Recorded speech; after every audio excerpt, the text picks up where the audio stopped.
सो जिस तरह से आप लोगों ने पहले वाली वीडियो में देखा कि किस तरह से हाई टेम्परेचर वाले एरिया के अंदर रहते हुए प्लांट्स को कौन कौन सी प्रॉब्लम्स फेस करना पड़ती हैं और कौन कौन सी अडेप्टेशन या चेंजेस उसने अपनी बॉडी के अंदर की हैं उस हाई टेम्परेचर वाले इन्वायरमेंट में रहने के लिए। उसी तरह से हम देखेंगे कि लो टेम्परेचर में कौन कौन सी प्रॉब्लम फेस करना पड़ती है प्लांट को और उस लो टेम्परेचर में सर्वाइव करने के लिए प्लांट ने अपने अंदर कौन सी अडेप्टेशन की हुई है। सो पहले हम देखेंगे कि प्रॉब्लम क्या फेस करनी पड़ती है।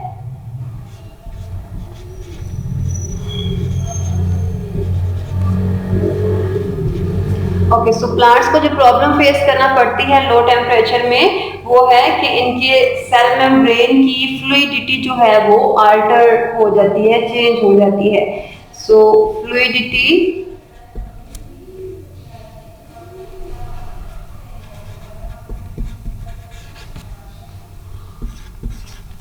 ऑफ मेम्ब्रेन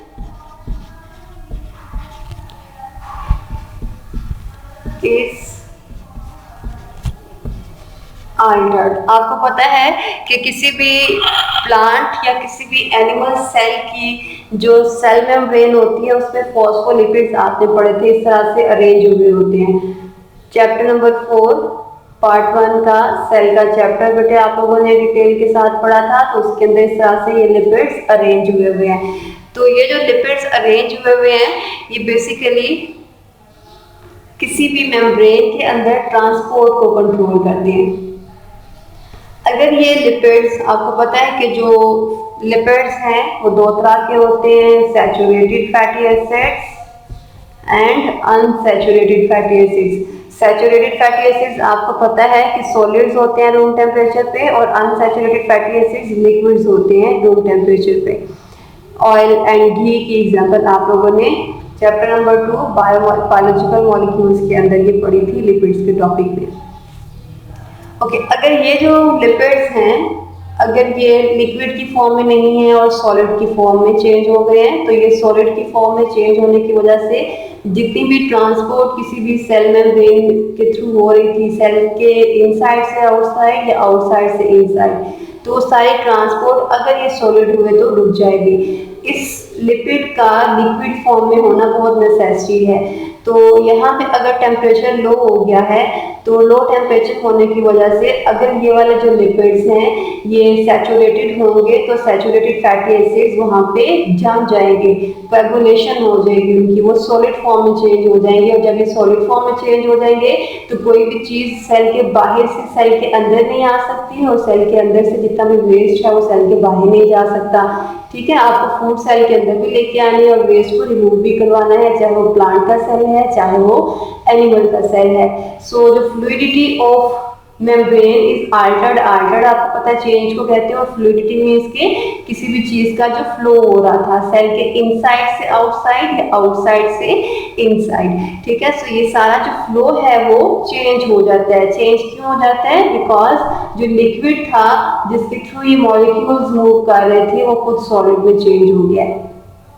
ठीक है, सो फ्लूइडिटी ऑफ मेम्ब्रेन जब अल्टर्ड होती है तो बेसिकली जो सेल की ट्रांसपोर्ट है सेल के इनसाइड से आउटसाइड और सेल के आउटसाइड से इनसाइड, ये सारी ट्रांसपोर्ट रुक जाती है और ट्रांसपोर्ट रुकने की वजह से सेल की डेथ भी हो सकती है। ओके, ये तो प्रॉब्लम हमने लिखी कि किसी भी लो टेम्परेचर में प्रॉब्लम क्या फेस करनी पड़ती है प्लांट्स को। अब हम देख लेते हैं कि अगर कोई प्लांट लो टेम्परेचर की ये प्रॉब्लम कि सेल मेम्ब्रेन का जो स्ट्रक्चर है वो चेंज हो गया है, उसके थ्रू जो ट्रांसपोर्ट हो रही थी वो चेंज हो गई है, अगर ये प्रॉब्लम फेस कर रहा है तो यहाँ पे अडेप्ट करने के लिए, यहाँ पे सक्सेसफुली रहने के लिए उसने कौन कौन सी अडेप्टेशंस की हुई हैं।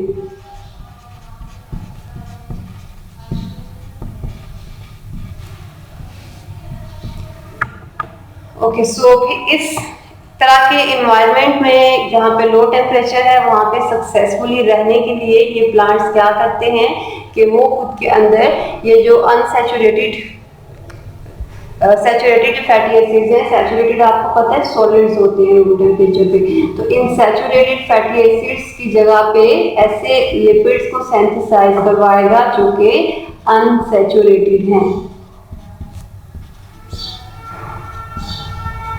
ठीक है, इनके डिफरेंस आप पार्ट 2 में चैप्टर नंबर 2 में बेटे बहुत डिटेल के साथ पढ़ चुके हो। ओके, सो ये जो सैचुरेटेड फैटी एसिड्स को उसने अनसैचुरेटेड में चेंज करवाया है।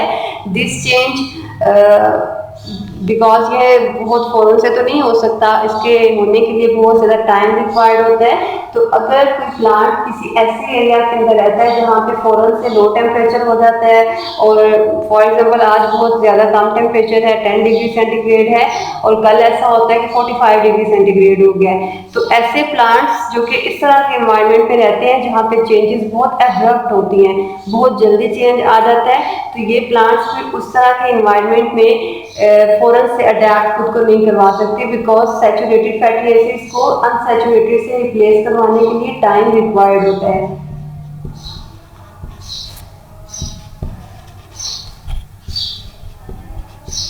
ठीक है, सो टाइम रिक्वायर्ड है, इसलिए फिर हमें इन प्लांट्स को जो कि ऐसे इन्वायरमेंट के अंदर रहते हैं उनको डैमेज होने से कोई भी नहीं बचा सकता। हाँ, ये उस वाले इन्वायरमेंट के अंदर जरूर हेल्पफुल है जहाँ पे टेम्परेचर ग्रेजुअली चेंज होता है।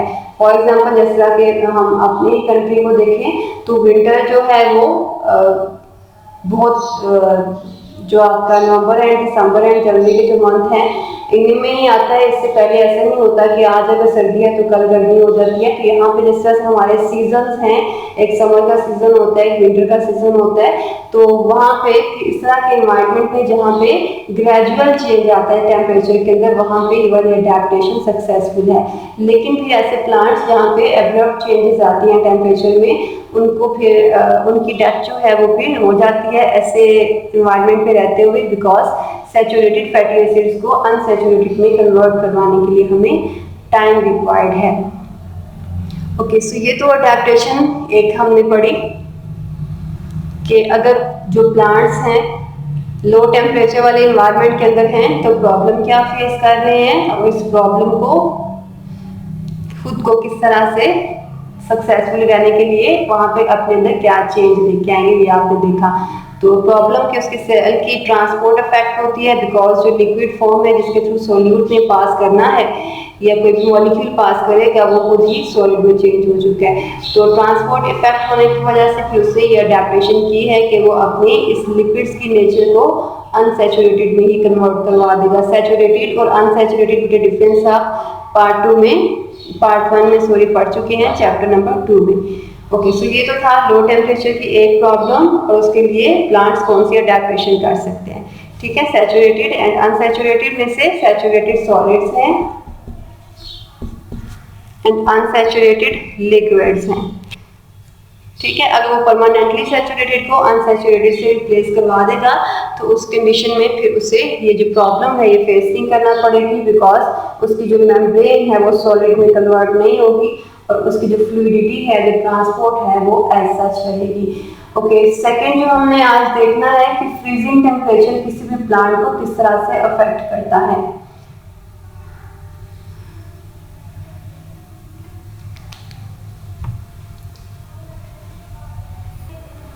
लास्ट जो भी हम टॉपिक देखेंगे थर्मोरेगुलेशन में प्लांट्स के टॉपिक में वो है कि अगर फ्रीजिंग टेम्परेचर किसी भी प्लांट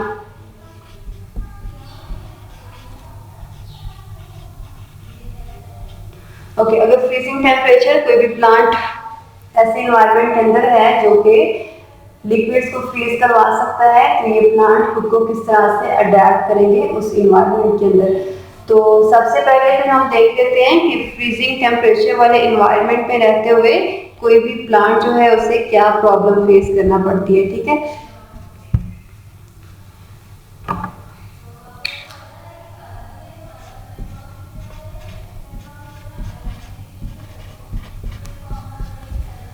जो भी प्लांट फ्रीजिंग टेम्परेचर वाले एनवायरनमेंट के अंदर रह रहा होगा उससे प्रॉब्लम क्या फेस करनी पड़ती है, बिकॉज फ्रीजिंग टेम्परेचर है तो जितना भी, बिकॉज आपको पता है सेल के अंदर जो मेजर पोर्शन है वो साइटोप्लाज्म का जो है वो एक्वस होता है, वो वाटरी होता है, उसके अंदर वाटर है। अगर फ्रीजिंग टेम्परेचर है तो जितना भी वाटर इसके अंदर था वो किसके अंदर कन्वर्ट हो जाएगा, आइस के अंदर, और जो आइस क्रिस्टल्स बनेंगे वो सेल को अफेक्ट करा सकते हैं। ठीक है, सो सारा जो वाटर इस सेल के अंदर था वो आइस में चेंज हो जाएगा।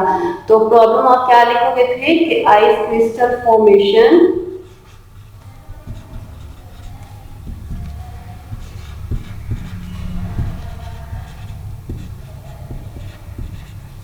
आइस क्रिस्टल फॉर्मेशन ये प्रॉब्लम फेस करना पड़ती है किसी भी फ्रीजिंग टेम्परेचर वाले इन्वायरमेंट में रहते हुए किसी भी प्लांट को। आइस क्रिस्टल जो है वो किस तरह से अफेक्ट करेंगे, फॉर एग्जांपल इस तरह से सेल्स अरेंज हुए हुए किसी भी प्लांट के, तो अगर ये जो आइस बन रही है, अगर सेल के अंदर ये क्रिस्टल्स बनेंगे, बिकॉज आपको पता है सेल के इनसाइड पे ऑर्गेनेलिस हैं, तो अगर सेल के अंदर इनर साइड पे, मेम्ब्रेन की इनर साइड पे या ऑर्गेनेलिस के अंदर ये बनेंगे, तो अगर ये ऑर्गेनेलिस के अंदर बन रहे हैं तो इट मींस कि ये ऑर्गेनेली के स्ट्रक्चर को डिस्ट्रॉय करवा सकते हैं। ठीक है, ऑर्गेनेली के स्ट्रक्चर को डिस्ट्रॉय करवा रहे हैं, या फिर अगर ये साइटोप्लाज्म के अंदर बने हैं तो साइटोप्लाज्म के अंदर जितने रिएक्शंस होने थे ये सारा साइटोप्लाज्म लिक्विड का है, तो अगर टेम्परेचर फ्रीजिंग है तो अगर ये सॉलिड में कन्वर्ट हो गया तो जितने भी इसके अंदर रिएक्शंस हो रहे थे वो सारे रिएक्शंस यहाँ पे स्टॉप हो जाएंगे। ठीक है, रिएक्शन स्टॉप हो जाएंगे तो फिर इट मींस कि इस प्लांट की डेथ हो सकती है।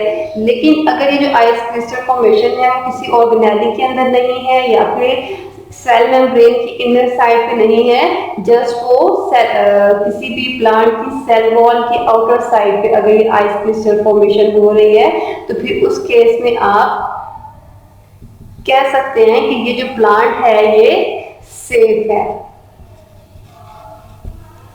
ठीक है, और सेफ किस चीज से है कि इसके जो क्रिस्टल्स बन रहे थे सेल मेम्ब्रेन के इनर साइड में वो साइटोप्लाज्म को इफेक्ट कर रहे थे, और साइटोप्लाज्म को इफेक्ट करने की वजह से उसके जितने भी रिएक्शंस हैं वो स्टॉप हो गए थे। अगर आप अज्यूम कर लें कि ये जो क्रिस्टल्स बने हैं अगर किसी भी प्लास्टिड्स के अंदर बन जाते हैं तो प्लास्टिड्स में बनने की वजह से वो जो फूड सेंथिसाइज करवा रहे थे वो फूड सेंथिसाइज नहीं होगी, तो ऑर्गेनेली के अंदर या सेल मेम्ब्रेन की इनर साइड पे जितने भी क्रिस्टल फॉर्मेशन है वो सेल की डेथ का करवा सकती है। लेकिन अगर ये क्रिस्टल फॉर्मेशन सेल की आउटर साइड पे, सेल वॉल की आउटर साइड पे है तो तब ये जो सेल है ये सेफ रहता है, उसकी डेथ नहीं होती है। ये तो आपने देख ली कि प्रॉब्लम क्या है। और फ्रीज क्यों हो जाता है सेल, बिकॉज सेल का जो मेजर पोर्शन है वो लिक्विड फॉर्म में है, वाटर की फॉर्म में है। तो ये क्रिस्टल फॉर्मेशन अगर सेल के अंदर है तो वो डैमेज काज करवाएगी, अगर सेल के बाहर है तो वो सेफ रहेगा। ओके बेटे, सो ये तो प्रॉब्लम के फ्रीजिंग टेम्परेचर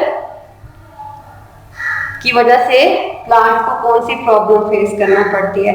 अब हम देख लेते हैं कि अगर प्रॉब्लम है किसी भी प्लांट के फ्रीज होने की, क्रिस्टल फॉर्मेशन की, आइस की बनने की, तो फिर आप प्लांट किस तरह से उस इन्वायरमेंट के अंदर सक्सेसफुली सर्वाइव करेगा। तो उसके लिए हम देखेंगे कि प्लांट्स ने अपने अंदर कौन कौन सी अडेप्टेशंस की हुई हैं।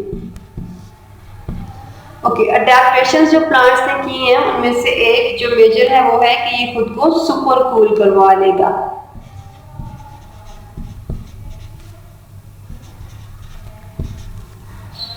सुपर कूल किस तरह से, फॉर एग्जांपल ये एक सेल है। ओके, अब ये सेल खुद को सुपर कूल किस तरह से करवाएगा, इसकी फॉर्मेशन तो बुक में नहीं है लेकिन जस्ट आपको एक आइडिया दे देती हूँ कि यहाँ पे एक सोल्यूट है, तो सोल्यूट जो भी कंपोजिशन है इस सेल की वो अपनी कंपोजिशन में कुछ इस तरह के केमिकल्स या इस तरह के कंपाउंड्स बना लेगा कि उसका जो इनर सेल का मैस है वो इनर मैस ज्यादा कूल होगा एज कंपेयर टू आउटसाइड।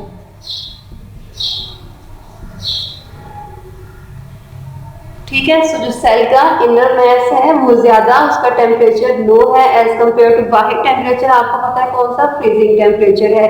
लेकिन अगर उसने अपनी बॉडी के अंदर इस तरह के कंपाउंड्स बना लिए, इस तरह के चेंजेस कर लिए कि उसके इनर सेल का जो मैस है वो ज्यादा ठंडा है as compare to outside temperature, तो बाहर की जो लो हीट है ऑब्वियसली वो इसकी तरफ मूव नहीं करेगी, बिकॉज आपको पता है कि कोई भी जो टेम्परेचर है वो डिफ्यूजन का प्रोसेस जब स्पॉन्टेनियस होता है, टेम्परेचर है या वाटर का मॉलिक्यूल है वो हाई से लो की तरफ मूव करता है। यहाँ पे बिकॉज उसने अपना टेम्परेचर बाहर के कंपैरिजन में कम कर लिया है, फ्रीजिंग टेम्परेचर से भी कम कर लिया है, तो फ्रीजिंग टेम्परेचर अब ज्यादा हो जाएगा एज कंपेयर टू उसके इनर सेल के मैस से।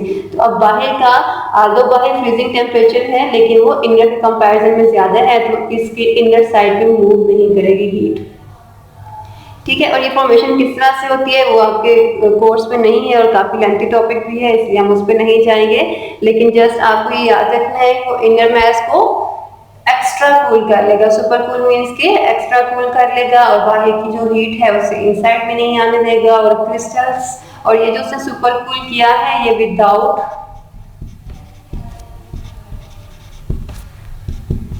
आइस क्रिस्टल फॉर्मेशन किया है।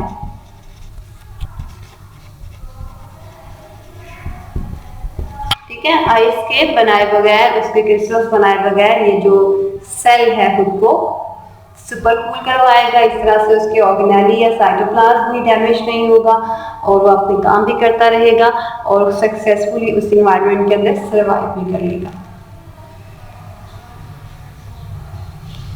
ओके बेटे, सो आई होप कि ये थर्मोरेगुलेशन प्लांट्स के अंदर आपको क्लियर हो गई होगी।